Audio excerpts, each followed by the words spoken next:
It's a lie you've been eating for decades.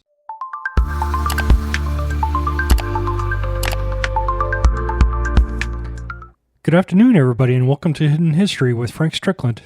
You've heard the name. It sounds rich. It sounds European. You see it in the freezer aisle, nestled among the ordinary ice creams. It's a name that conjures images of Danish castles and alpine dairies. A name that, to the ear, sounds like a legacy passed down through generations of master ice cream makers. Häagen-Dazs. But what if I told you the name is a lie? A brilliant, made-up, all-American lie. Our story begins not in Copenhagen, but in the Bronx. The year is 1960. Robin Mattis, a Polish-Jewish immigrant, has spent his life in the ice cream business. He learned the trade from his uncle, who sold Italian lemon ices from a horse-drawn wagon in the 1920s. But Reuben wasn't happy.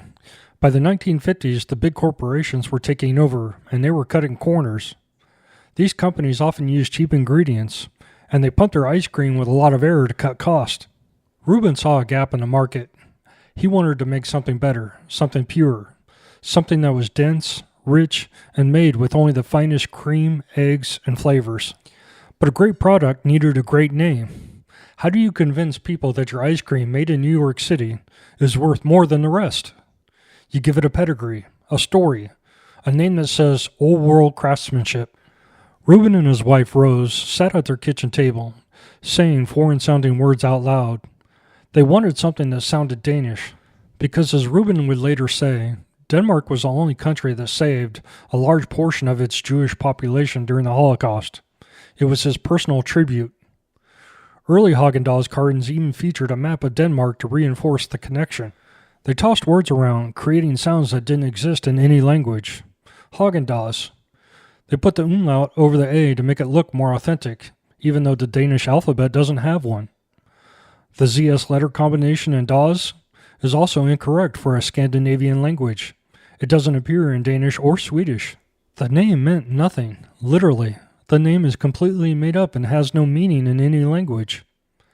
It was a complete fabrication, a linguistic illusion designed to trick the ear and eye into thinking it's European. But it worked. It gave the ice cream an air of luxury and tradition, allowing Reuben to charge a premium price. The company's success was immediate. People tasted the difference. The rich, dense flavor, the smooth texture, the simple, high-quality ingredients. They bought into the name, and the name delivered on its promise of quality. And so, the next time you scoop a spoonful of vanilla or Belgian chocolate, remember this. The name on the carton is not an ancient family recipe, or a secret from a remote European village.